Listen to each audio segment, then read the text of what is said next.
Good morning, friends. Be ready for the criticize, comments, and challenges. Okay. ನಿನ್ನೆ ವಿಡಿಯೋದಾಗ ಹೇಳ್ದಂಗೆ ನೀವು 10 ನಿಮಿಷದ ಏನಾರ ವಾಕ್ ಸ್ಟಾರ್ಟ್ ಮಾಡಿದ್ರಿ ಅಂದ್ರೆ ನಿಮ್ಗೇನು ಕಮೆಂಟ್ಸು ಕ್ರಿಟಿಸೈಸು ಚಾಲೆಂಜಸ್ ಬರುತ್ತಂತ ಫಸ್ಟ್ ಕಮೆಂಟ್ಸ್ ಮಾಡೋರು ನಿಮ್ಮ ಮನೆಯವರು. ನೀವು ಸಿಂಗಲ್ ಇದ್ರೆ ನಿಮ್ಮ ಸಿಬ್ಲಿಂಗ್ಸು ಅಥವಾ ಪೇರೆಂಟ್ಸು ಅಥವಾ ನೀವು ಮ್ಯಾರೇಜ್ ಆಗಿದ್ರೆ ನಿಮ್ಮ ವೈಫು.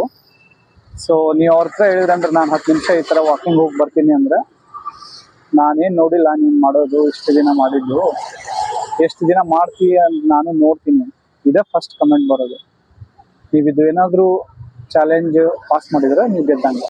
ಒಂದು ಶಾರ್ಟ್ ಸ್ಟೋರಿ ಹೇಳ್ತೀನಿ, how to overcome with this comments and criticise ಅಂತ.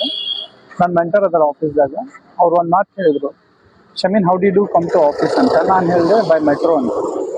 ಇಲ್ಲ, from house to metro station how did you come ಅಂತ. ಬೈ ವಾಕ್ ಸರ್ ಅಂತ. ಅವಾಗ ಅವ್ರು ಹೇಳಿದರು, what all things you observe while you are coming to metro station ಅಂತ. ನಾನು ಹೇಳಿದೆ ವೆಹಿಕಲ್ಸ್ ಬರುತ್ತೆ, ಹೋಟೆಲ್ಸ್ ಇದಾವೆ, ಎಲ್ಲ ಇದಾವೆ. ಮತ್ತೇನು ನೋಡಿದೆ ಅಂತ ಹೇಳಿದ್ರು. Then what all you see ಅಂತ.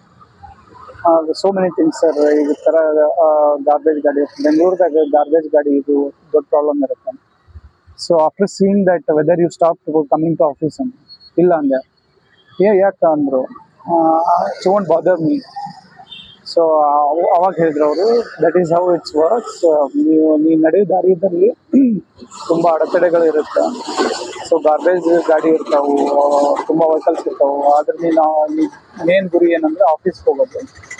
So you should overcome all these challenges and reach office ಅಂತ ಹೇಳಿ.